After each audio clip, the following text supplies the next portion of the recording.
O grande conflito. Capítulo 1. Predito o destino do mundo.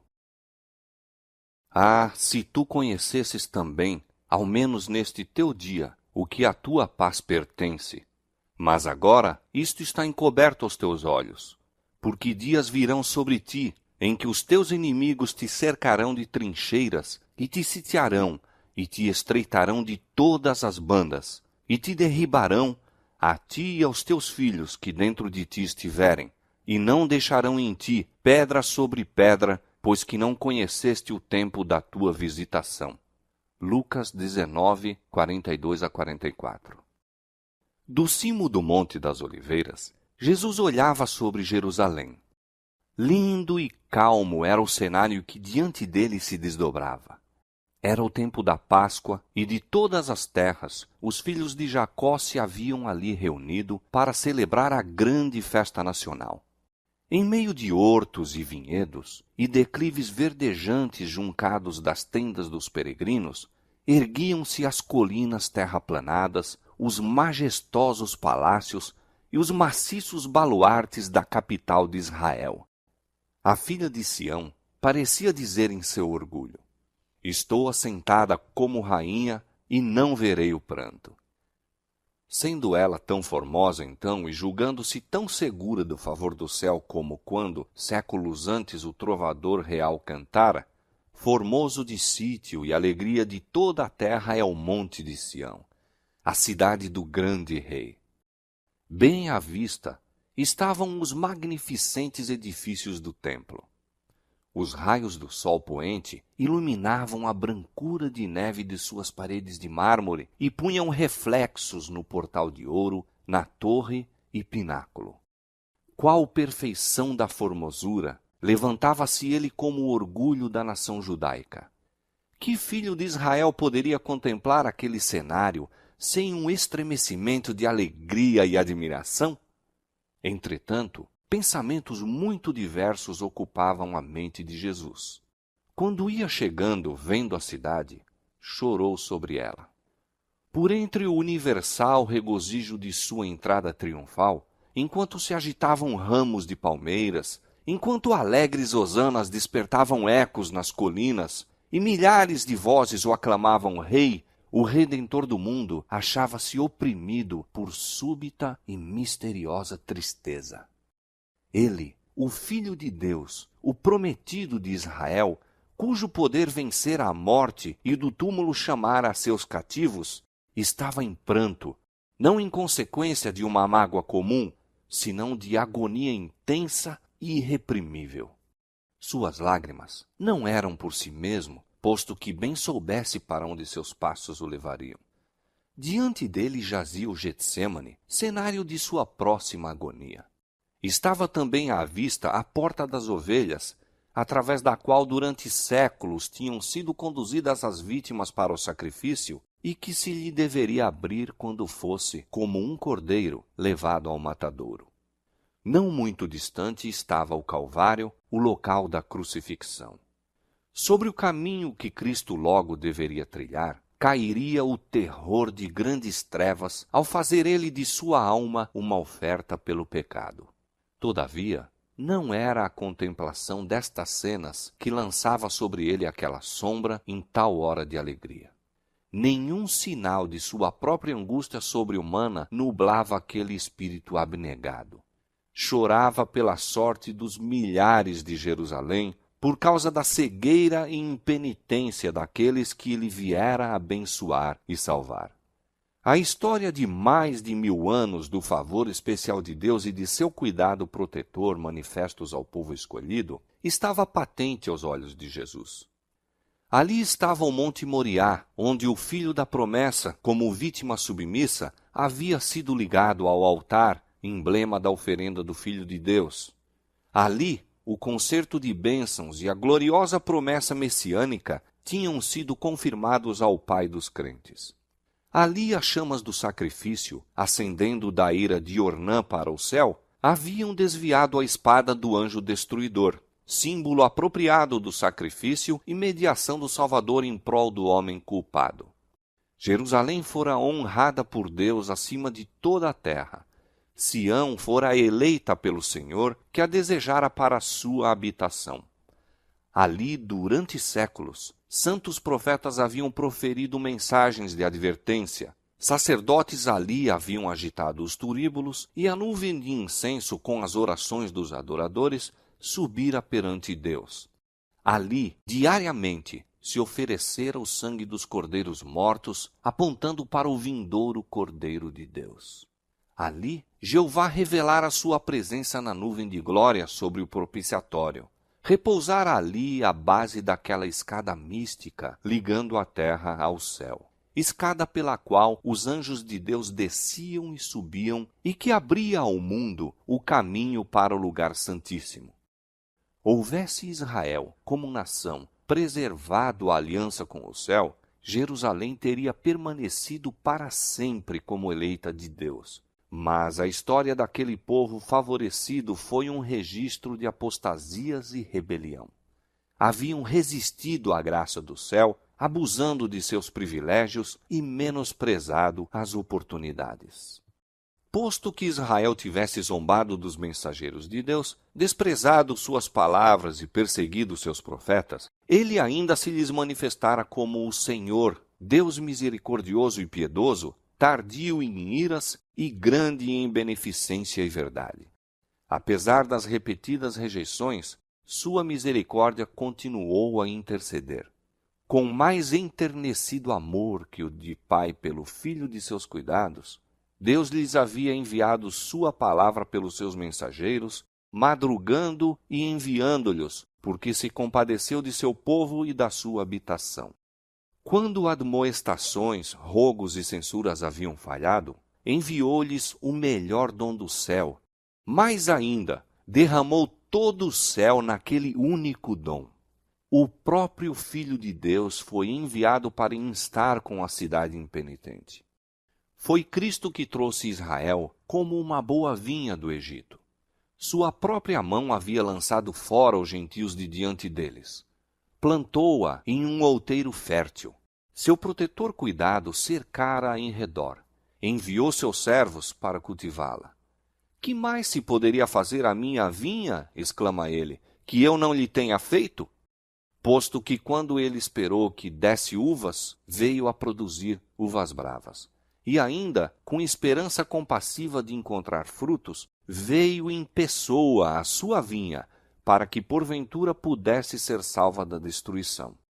Cavou em redor dela, podou-a e protegeu-a. Foi incansável em seus esforços para salvar esta vinha que ele próprio plantara. Durante 3 anos, o Senhor da luz e glória entrara e saíra por entre o seu povo. Ele andou fazendo o bem e curando a todos os oprimidos do diabo, aliviando os quebrantados de coração, pondo em liberdade os que se achavam presos, restaurando a vista aos cegos, fazendo andar os coxos e ouvir aos surdos, purificando os leprosos, ressuscitando mortos e pregando o evangelho aos pobres. A todas estas classes igualmente foi dirigido o gracioso convite: vinde a mim, todos os que estáis cansados e oprimidos, e eu vos aliviarei. Conquanto lhe fosse recompensado o bem com o mal, e o seu amor com o ódio, ele prosseguiu firmemente em sua missão de misericórdia. Jamais eram repelidos os que buscavam a sua graça. Como viajante sem lar, tendo a ignomínia e a penúria como porção diária, viveu ele para ministrar as necessidades e abrandar as desgraças humanas, para insistir com os homens a aceitarem o dom da vida. As ondas de misericórdia, rebatidas por aqueles corações obstinados, retornavam em uma vaga mais forte de terno e inexprimível amor. Mas Israel se desviara de seu melhor amigo e único auxiliador. Os rogos de seu amor haviam sido desprezados, seus conselhos repelidos, ridicularizadas suas advertências. A hora de esperança e perdão passava-se rapidamente. A taça da ira de Deus, por tanto tempo adiada, estava quase cheia. As nuvens que haviam estado a acumular-se durante séculos de apostasia e rebelião ora enegrecidas de calamidades, estavam prestes a desabar sobre um povo criminoso. E aquele que unicamente os poderia salvar da condenação iminente fora menosprezado, injuriado, rejeitado e seria logo crucificado. Quando Cristo estivesse suspenso da cruz do Calvário, teria terminado o tempo de Israel como nação favorecida e abençoada por Deus. A perda de uma alma que seja é calamidade infinitamente maior que os proveitos e tesouros de todo um mundo. Entretanto, quando Cristo olhava sobre Jerusalém, achava-se perante ele a condenação de uma cidade inteira, de toda uma nação. Sim, aquela cidade e nação que foram as escolhidas de Deus, seu tesouro peculiar. Olhando através dos séculos futuros, via o povo do concerto espalhado em todos os países, semelhantes aos destroços de um naufrágio em uma praia deserta. Nos castigos prestes a cair sobre seus filhos, não via ele senão o primeiro gole daquela taça de ira que no juízo final deveriam esgotar até as fezes. A piedade divina, o terno amor encontraram a expressão nestas melancólicas palavras. Jerusalém, Jerusalém, que matas os profetas e apedrejas os que te são enviados. Quantas vezes quis eu ajuntar os teus filhos, como a galinha junta os seus pintos debaixo das asas, e tu não quiseste. Ó, se houveras conhecido, como nação favorecida acima de todas as outras, o tempo de tua visitação e as coisas que pertencem à tua paz. Tenho contido o anjo da justiça, tenho-te convidado ao arrependimento, mas em vão. Não é meramente a servos, enviados e profetas que tens repelido e rejeitado, mas ao Santo de Israel, teu Redentor. Se és destruída, tu unicamente és a responsável, e não queres vir a mim para terdes vida. Cristo viu em Jerusalém um símbolo do mundo endurecido na incredulidade e rebelião e apressando-se ao encontro dos juízos retribuidores de Deus. As desgraças de uma raça decaída, oprimindo-lhe a alma, arrancavam de seus lábios aquele clamor extremamente amargurado. Viu a história do pecado traçada pelas misérias, lágrimas e sangue humanos. O coração moveu-se-lhe de infinita compaixão pelos aflitos e sofredores da terra. Angustiava-se por aliviar a todos. Contudo, mesmo a sua mão não poderia demover a onda das desgraças humanas. Poucos procurariam a única fonte de auxílio. Ele estava disposto a derramar a alma na morte, a fim de colocar a salvação ao seu alcance. Poucos, porém, viriam a ele para que pudessem ter vida. A majestade dos céus em pranto, o Filho do infinito Deus, perturbado em espírito, curvado em angústia. Esta cena encheu de espanto o céu inteiro. Revela-nos a imensa malignidade do pecado. Mostra quão árdua a tarefa é, mesmo para o poder infinito, salvar ao culpado das consequências da transgressão da lei de Deus. Jesus, olhando para a última geração, viu o mundo envolto em engano semelhante ao que causou a destruição de Jerusalém.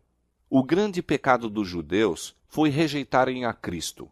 O grande pecado do mundo cristão seria rejeitarem a lei de Deus, fundamento de seu governo no céu e na terra. Os preceitos de Jeová seriam desprezados e anulados. Milhões na servidão do pecado, escravos de Satanás, condenados a sofrer a segunda morte, recusar-se-iam a escutar as palavras de verdade no dia de sua visitação. Terrível cegueira, estranha presunção. 2 dias antes da Páscoa, quando Cristo pela última vez se havia afastado do templo, depois de anunciar a hipocrisia dos príncipes judeus, novamente sai com os discípulos para o Monte das Oliveiras e assenta-se com eles no declive relvoso, sobranceiro à cidade. Mais uma vez contempla seus muros, torres e palácios. Mais uma vez se lhe depara o templo em seu deslumbrante esplendor, qual diadema de beleza a coroar o monte sagrado. 1000 anos antes, o salmista engrandecera o favor de Deus para com Israel, fazendo da casa sagrada deste a sua morada. Em Salém está o seu tabernáculo, e a sua morada em Sião. Elegeu a tribo de Judá, o monte de Sião, que ele amava, e edificou o seu santuário como aos lugares elevados. O primeiro templo fora erigido durante o período mais próspero da história de Israel. Grandes armazenamentos de tesouros para este fim haviam sido acumulados pelo rei Davi e a planta para sua construção fora feita por inspiração divina. Salomão, o mais sábio dos monarcas de Israel, completara a obra. Este templo foi o edifício mais magnificente que o mundo já viu. Contudo, o Senhor declarou pelo profeta Ageu, relativamente ao segundo templo: a glória desta última casa será maior do que a da primeira. Farei tremer todas as nações, e virá o desejado de todas as nações, e encherei esta casa de glória, diz o Senhor dos Exércitos. Depois da destruição do templo por Nabucodonosor, foi reconstruído aproximadamente 500 anos antes do nascimento de Cristo por um povo que de um longo cativeiro voltara a um país devastado e quase deserto. Havia então entre eles homens idosos que tinham visto a glória do templo de Salomão e que choraram junto aos alicerces do novo edifício porque devesse ser tão inferior ao antecedente. O sentimento que prevalecia é vividamente descrito pelo profeta. Quem há entre vós que, tendo ficado, viu esta casa na sua primeira glória? E como a vedes agora? Não é esta como nada em vossos olhos, comparada com aquela? Então foi feita a promessa de que a glória desta última casa seria maior do que a da anterior. Mas o segundo templo não igualou o primeiro em esplendor, tampouco foi consagrado pelos visíveis sinais da presença divina que o primeiro tivera. Não houve manifestação de poder sobrenatural para assinalar sua dedicação. Nenhuma nuvem de glória foi vista a encher o santuário recém-erigido. Nenhum fogo do céu desceu para consumir o sacrifício sobre o altar. O Shequiná não mais habitava entre os querubins no lugar santíssimo. A arca, o propiciatório, as tábuas do testemunho não mais deviam encontrar-se ali. Nenhuma voz ecoava do céu para tornar conhecida ao sacerdote inquiridor a vontade de Jeová. Durante séculos, os judeus em vão se haviam esforçado por mostrar que a promessa de Deus feita por Ageu se cumprira. Entretanto, o orgulho e a incredulidade lhes cegavam a mente ao verdadeiro sentido das palavras do profeta. O segundo templo não foi honrado com a nuvem de glória de Jeová, mas com a presença viva daquele em quem habita corporalmente a plenitude da divindade, que foi o próprio Deus manifesto em carne. O desejado de todas as nações havia em verdade chegado a seu templo quando o homem de Nazaré ensinava e curava nos pátios sagrados. Com a presença de Cristo, e com ela somente, o segundo templo excedeu o primeiro em glória. Mas Israel afastara de si o dom do céu que lhe era oferecido. Com o humilde mestre que naquele dia saíra de seu portal de ouro, a glória para sempre se retirara do templo. Já eram cumpridas as palavras do Salvador: eis que a vossa casa vai ficar-vos deserta. Os discípulos ficaram cheios de espanto e admiração ante a profecia de Cristo acerca da subversão do templo e desejavam compreender melhor o significado de suas palavras.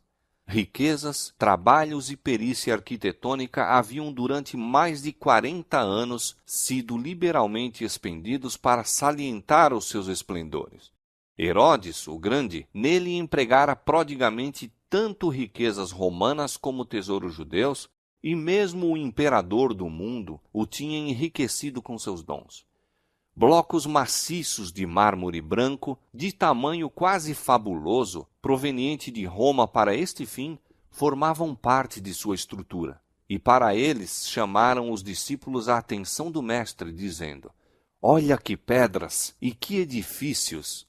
A estas palavras deu Jesus a solene e surpreendente resposta: em verdade vos digo que não ficará aqui pedra sobre pedra que não seja derribada.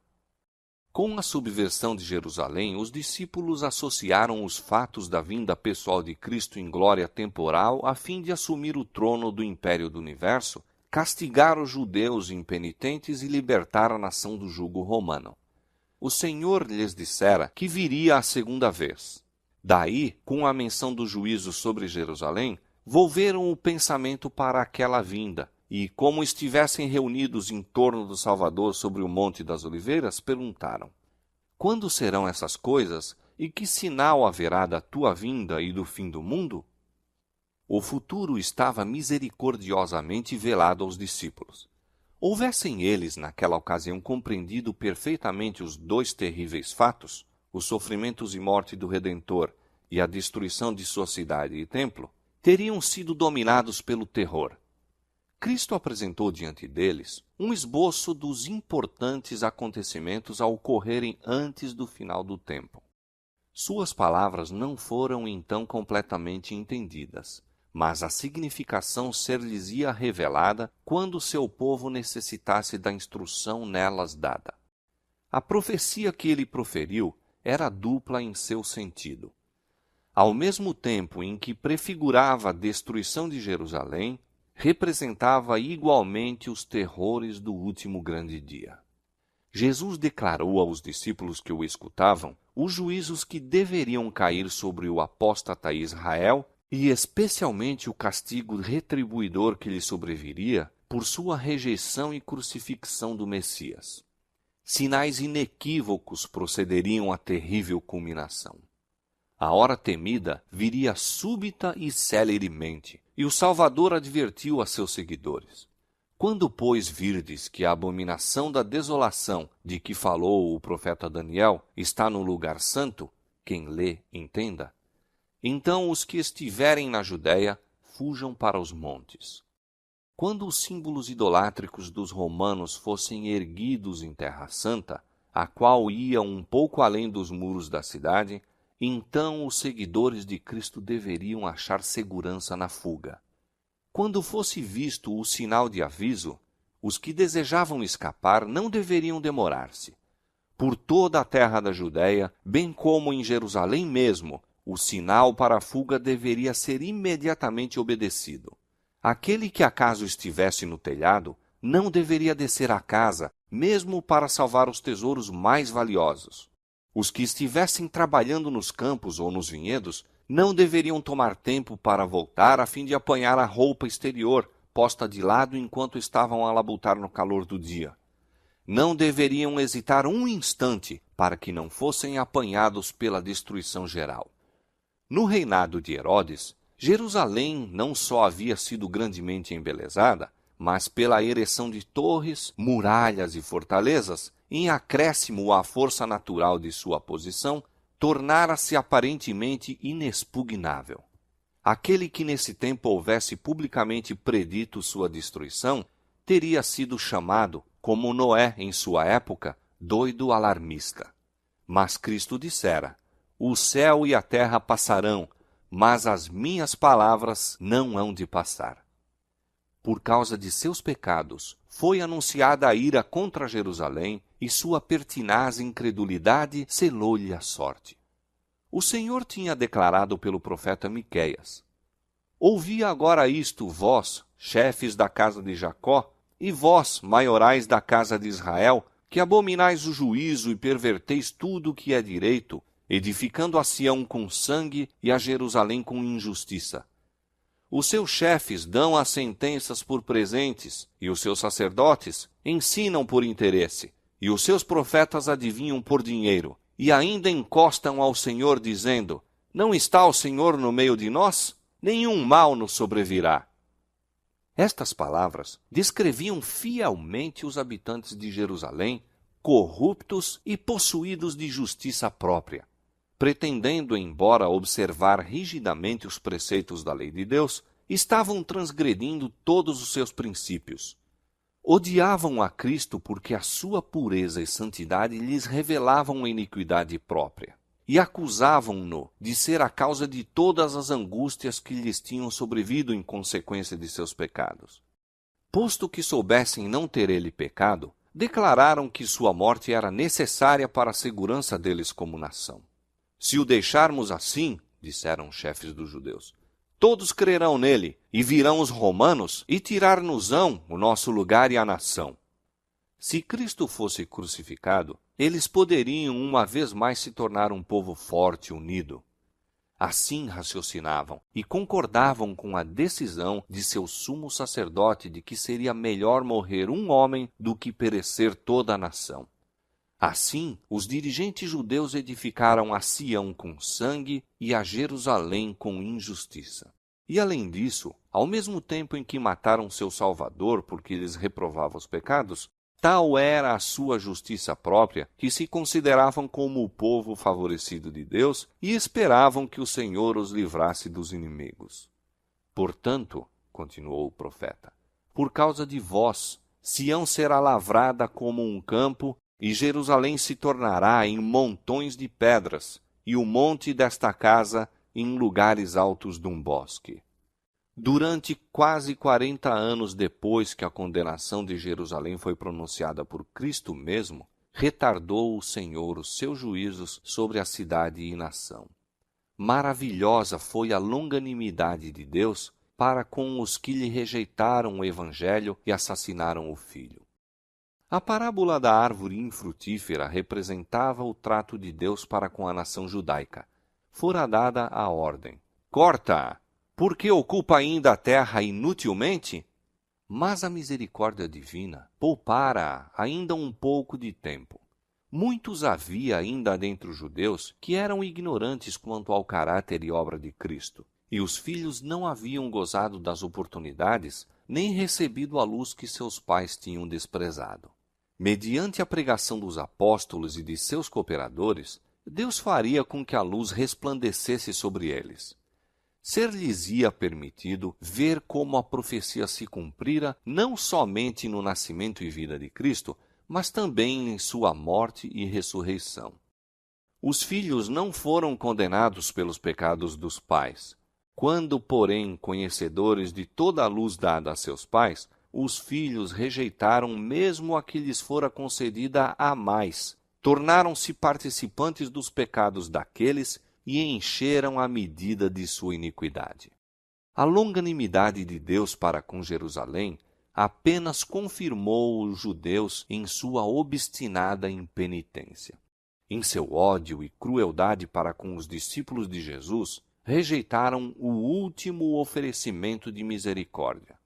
Afastou Deus então deles a proteção, retirando o poder com que restringia a Satanás e seus anjos, de maneira que a nação ficou sob o controle do chefe que haviam escolhido. Seus filhos tinham desdenhado a graça de Cristo, que os teria habilitado a subjugar seus maus impulsos, e agora estes se tornaram os vencedores. Satanás suscitou as mais violentas e vis paixões da alma. Os homens não raciocinavam. Achavam-se fora da razão, dirigidos pelo impulso e cega raiva. Tornaram-se satânicos em sua crueldade. Na família e na sociedade, entre as mais altas como entre as mais baixas classes, havia suspeita, inveja, ódio, contenda, rebelião, assassínio. Não havia segurança em parte alguma. Amigos e parentes traíam-se mutuamente. Pais matavam aos filhos e filhos aos pais. Os príncipes do povo não tinham poder para governar-se. Desenfreadas paixões faziam-nos tiranos. Os judeus haviam aceitado falso testemunho para condenar o inocente Filho de Deus. Agora as falsas acusações tornavam insegura sua própria vida. Pelas suas ações, durante muito tempo tinham estado a dizer: fazei que deixe de estar o Santo de Israel perante nós. Agora, seu desejo foi satisfeito. O temor de Deus não mais os perturbaria. Satanás estava à frente da nação e as mais altas autoridades civis e religiosas estavam sob o seu domínio. Os chefes das facções oponentes, por vezes, se uniam para saquear e torturar suas desgraçadas vítimas e novamente caíam sobre as forças uns dos outros, fazendo impiedosa matança. Mesmo a santidade do templo não lhes refreava a horrível ferocidade. Os adoradores eram assassinados diante do altar e o santuário contaminava-se com corpos de mortos. No entanto, em sua cega e blasfema presunção, os instigadores desta obra infernal publicamente declaravam que não tinham receio de que Jerusalém fosse destruída, pois era a própria cidade de Deus. A fim de estabelecer mais firmemente seu poder, subornaram profetas falsos para proclamar, mesmo enquanto as legiões romanas estavam sitiando o templo, que o povo devia aguardar o livramento de Deus. Afinal, as multidões apegaram-se firmemente à crença de que o Altíssimo interviria para a derrota de seus adversários. Israel, porém, havia desdenhado a proteção divina e agora não tinha defesa. Infeliz Jerusalém, despedaçada por dissensões internas, com o sangue de seus filhos, mortos pelas mãos uns dos outros, a tingir de carmesim suas ruas, enquanto hostis exércitos estrangeiros derribavam suas fortificações e lhes matavam os homens de guerra. Todas as predições feitas por Cristo relativas à destruição de Jerusalém cumpriram-se à letra. Os judeus experimentaram a verdade de suas palavras de advertência. Com a medida com que tiverdes medido, vos hão de medir a vós. Apareceram sinais e prodígios prenunciando desastre e condenação. Ao meio da noite, uma luz sobrenatural resplandeceu sobre o templo e o altar. Sobre as nuvens, ao pôr do sol, desenhavam-se carros e homens de guerra reunindo-se para a batalha. Os sacerdotes que ministravam à noite no santuário aterrorizavam-se com sons misteriosos. A terra tremia e ouvia-se multidão de vozes a clamar: "Partamos daqui!" A grande porta oriental, tão pesada que dificilmente podia ser fechada por uns 20 homens e que se achava segura por imensas barras de ferro, fixas profundamente no pavimento de pedra sólida, abriu-se à meia-noite, independente de qualquer agente visível. Durante 7 anos, um homem esteve a subir e descer as ruas de Jerusalém, declarando as desgraças que deveriam sobrevir à cidade. De dia e de noite cantava ele funebremente. Uma voz do Oriente, uma voz do Ocidente, uma voz dos 4 ventos, uma voz contra Jerusalém e contra o templo, uma voz contra os noivos e as noivas, uma voz contra o povo. Este ser estranho foi preso e açoitado, mas nenhuma queixa lhe escapou dos lábios. Aos insultos e maus tratos respondia somente: "Ai, ai de Jerusalém! Ai, ai dos habitantes dela!" Seu clamor de aviso não cessou senão quando foi morto no cerco que havia predito. Nenhum cristão pereceu na destruição de Jerusalém. Cristo fizera a seus discípulos o aviso, e todos os que creram em suas palavras aguardaram o sinal prometido. "Quando virdes Jerusalém cercada de exércitos", disse Jesus, "sabei que é chegada a sua desolação. Então os que estiverem na Judéia, fujam para os montes, os que estiverem no meio da cidade saiam." Depois que os romanos, sob Sestio, cercaram a cidade, inesperadamente abandonaram o cerco quando tudo parecia favorável a um ataque imediato. Os sitiados, perdendo a esperança de poder resistir, estavam a ponto de se entregar quando o general romano retirou suas forças sem a mínima razão aparente. Entretanto, a misericordiosa providência de Deus estava dirigindo os acontecimentos para o bem de seu próprio povo. O sinal prometido fora dado aos cristãos expectantes e agora se proporcionou a todos oportunidade para obedecer ao aviso do Salvador. Os acontecimentos foram encaminhados de tal maneira que nem judeus nem romanos impediram a fuga dos cristãos. Com a retirada de Sestio, os judeus, fazendo uma surtida de Jerusalém, foram ao encalço de seu exército que se afastava. E enquanto ambas as forças estavam assim completamente empenhadas em luta, os cristãos tiveram ensejo de deixar a cidade. Nesta ocasião, o território também se havia desembaraçado de inimigos que poderiam ter se esforçado para lhes interceptar a passagem. Na ocasião do cerco, os judeus estavam reunidos em Jerusalém para celebrar a festa dos tabernáculos, e assim os cristãos em todo o país puderam escapar sem ser molestados. Imediatamente fugiram para um lugar de segurança, a cidade de Pela, na terra de Pérea, além do Jordão. As forças judaicas, perseguindo Acéstio e seu exército, caíram sob sua retaguarda com tal ferocidade que o ameaçaram de destruição total. Foi com grande dificuldade que os romanos conseguiram efetuar a retirada.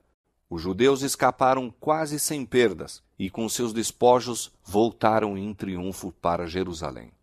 No entanto, este êxito aparente apenas lhes acarretou males. Inspirou-lhes aquele espírito de pertinaz resistência aos romanos que celeremente trouxe indescritível desgraça sobre a cidade sentenciada. Terríveis foram as calamidades que caíram sobre Jerusalém quando o cerco foi reassumido por Tito.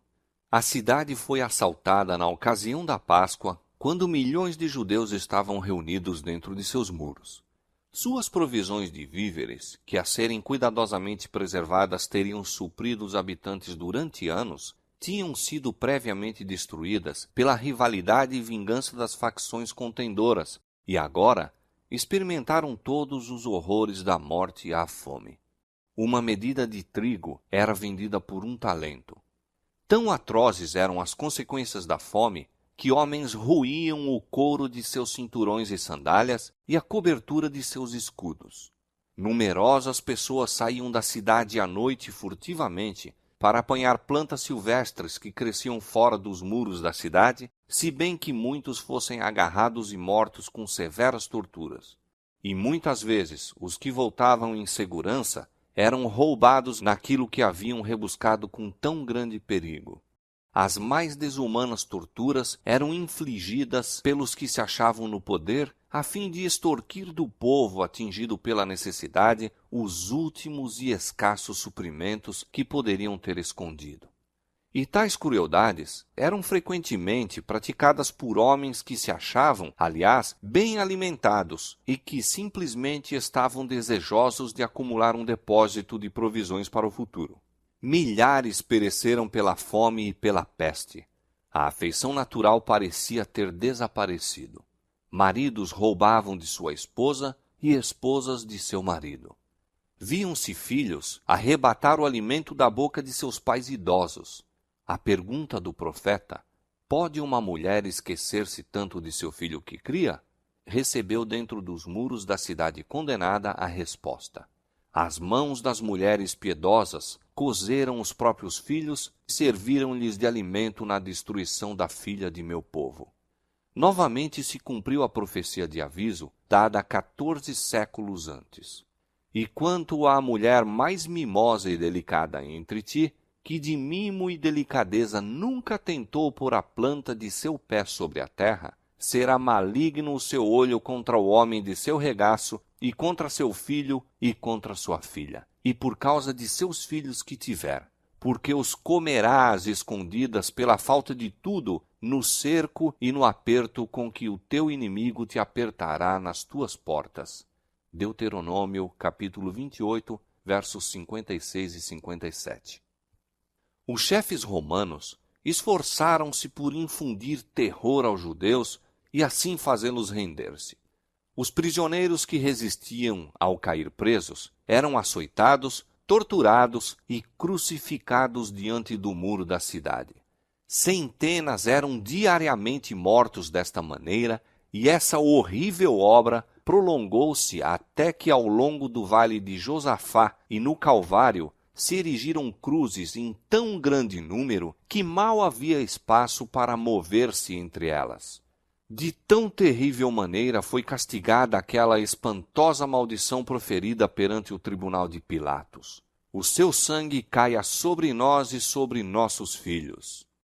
Tito, de boa vontade, teria posto termo à terrível cena, poupando assim Jerusalém da medida completa de sua condenação. ele se enchia de terror ao ver os corpos jazendo aos montes nos vales. Como alguém que estivesse em êxtase, olhava ele do cimo do Monte das Oliveiras ao templo magnificente e deu ordem para que nenhuma de suas pedras fosse tocada. Antes de tentar ganhar posse desta fortaleza, fez ardente apelo aos chefes judeus para não o forçarem a profanar com sangue o lugar sagrado. Se saíssem e combatessem em outro local, nenhum romano violaria a santidade do templo. O próprio Joséfo, com apelo eloquentíssimo, suplicou que se rendessem para se salvarem a si, a sua cidade e seu lugar de culto. Suas palavras, porém, foram respondidas com pragas amargas. Lançaram-se dardos contra ele, que era seu último mediador humano, enquanto persistia em estar com eles. Os judeus haviam rejeitado os rogos do Filho de Deus, e agora as advertências e rogos apenas os tornavam mais decididos a resistir até o último ponto. Nulos foram os esforços de Tito para salvar o templo. Alguém maior do que ele declarara que não ficaria pedra sobre pedra. A cega obstinação dos chefes dos judeus e os abomináveis crimes cometidos dentro da cidade sitiada provocaram o horror e a indignação dos romanos, e Tito finalmente se decidiu a tomar o templo de assalto. Resolveu, contudo, que, sendo possível, deveria o mesmo ser salvo da destruição. Mas suas ordens foram desatendidas. Depois que ele se retirara para sua tenda à noite, os judeus, saindo repentinamente do templo, atacaram fora os soldados. Na luta, um soldado arremessou um facho através de uma abertura no pórtico e imediatamente as salas revestidas de cedro em redor da casa sagrada se acharam em chamas. Tito precipitou-se para o local, seguido de seus generais e legionários, e ordenou aos soldados que apagassem as labaredas. Suas palavras não foram atendidas.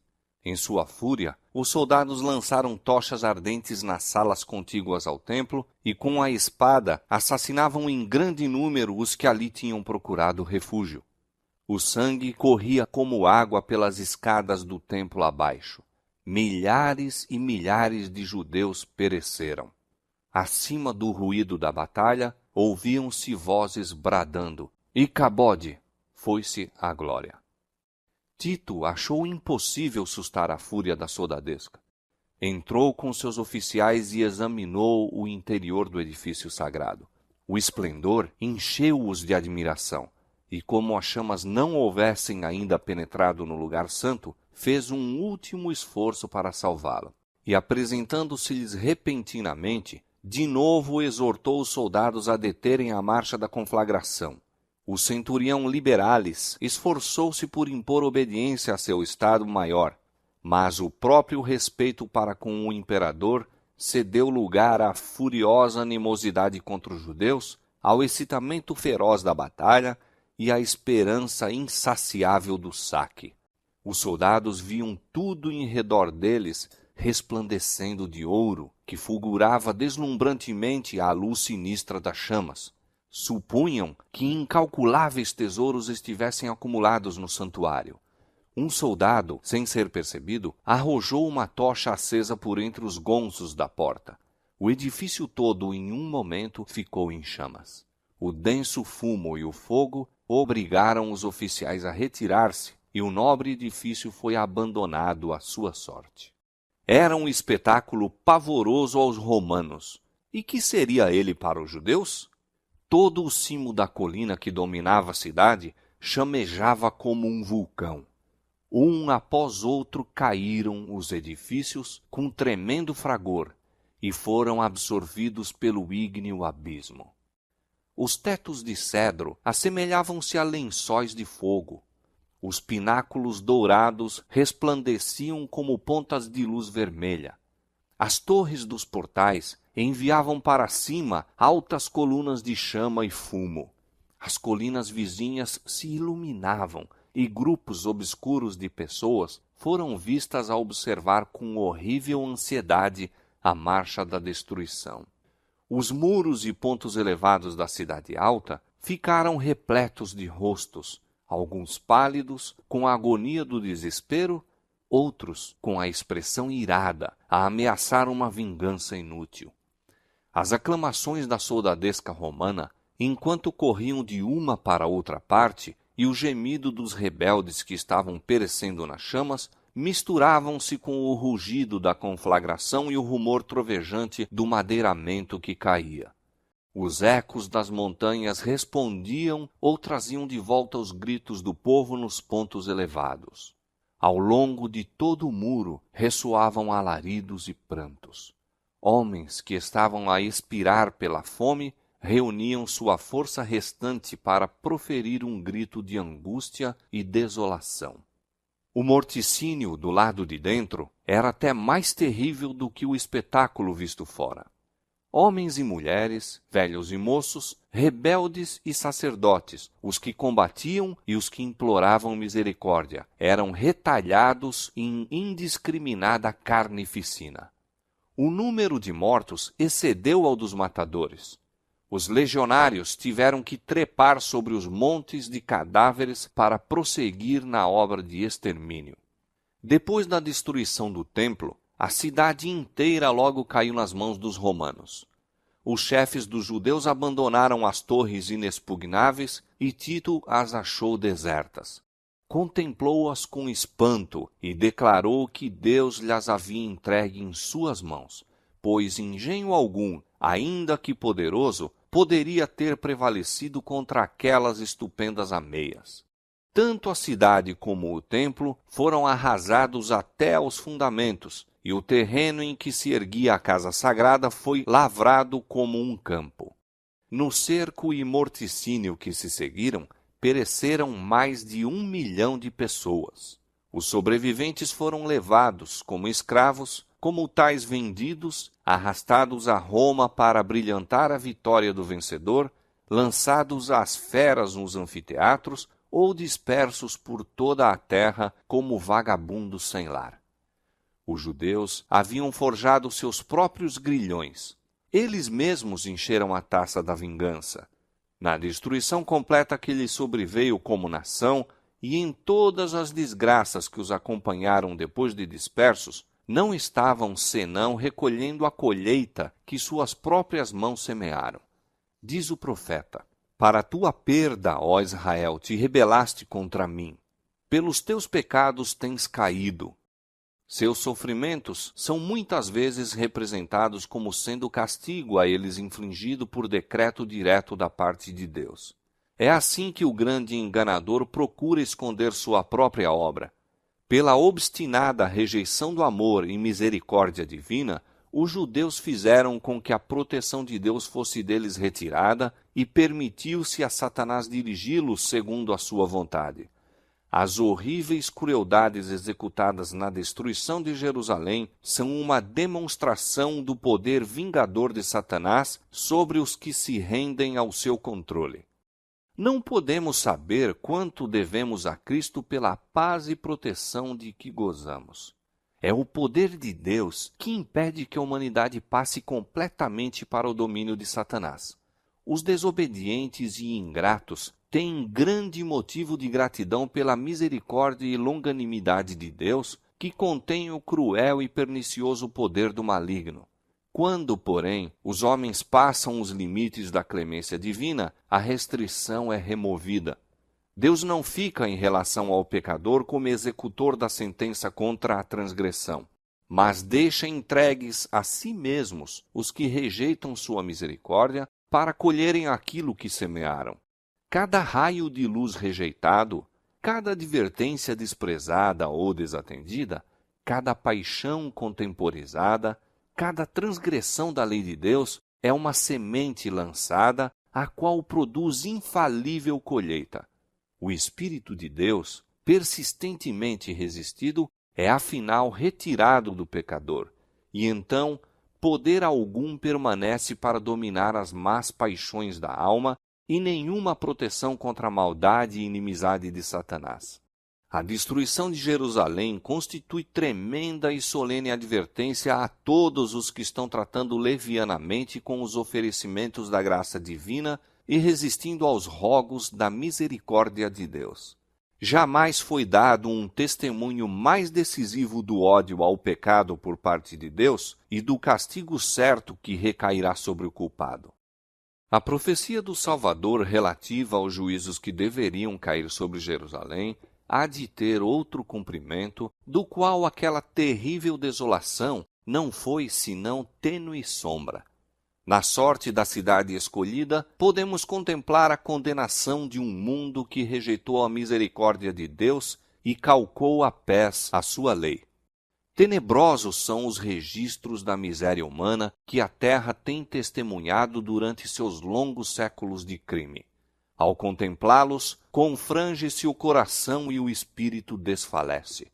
Terríveis têm sido os resultados da rejeição da autoridade do céu. Entretanto, cena ainda mais tenebrosa se apresenta nas revelações do futuro.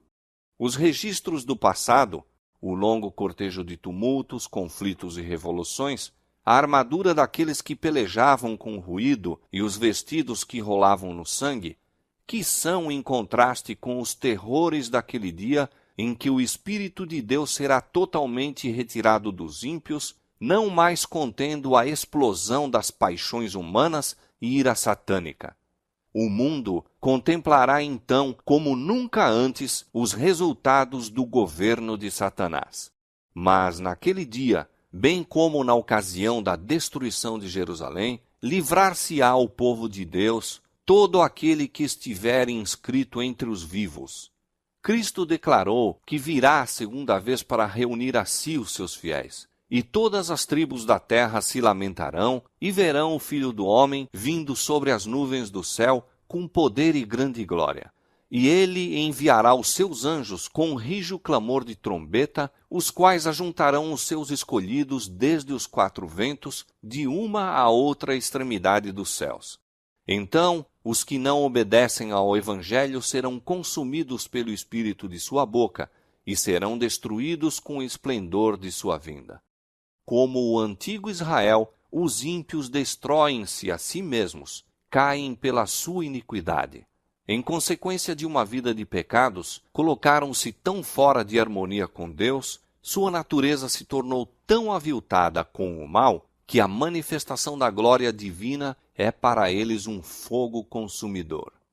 Acautelem-se os homens, para que não aconteça negligenciarem a lição que lhes é comunicada pelas palavras de Cristo. Assim como ele preveniu seus discípulos quanto à destruição de Jerusalém, dando-lhes um sinal da ruína que se aproxima para que pudessem escapar, também advertiu o mundo quanto ao dia da destruição final e lhes deu sinais de sua aproximação para que todos os que queiram possam fugir da ira vindoura. Declara Jesus: e haverá sinais no sol, na lua e nas estrelas, e na terra angústia das nações. Os que contemplam estes prenúncios de sua vinda devem saber que está próximo às portas. Vigiai, pois, são suas palavras de advertência. Os que atendem ao aviso não serão deixados em trevas para que aquele dia os apanhe desprevenidos. Mas aos que não vigiarem, o dia do Senhor virá como ladrão de noite. O mundo não está mais preparado para dar crédito à mensagem para este tempo do que estiveram os judeus para receber o aviso do Salvador relativo a Jerusalém. Venha quando vier, o dia do Senhor virá de improviso aos ímpios. Correndo a vida sua rotina invariável, encontrando-se os homens absortos nos prazeres, negócios, comércio e ambição de ganho, estando os dirigentes do mundo religioso a engrandecer o progresso e ilustração do mundo e achando-se o povo embalado em uma falsa segurança, então, como um ladrão à meia-noite, rouba na casa que não é guardada, sobrevirá repentina destruição aos descuidados e ímpios e de nenhum modo escaparão.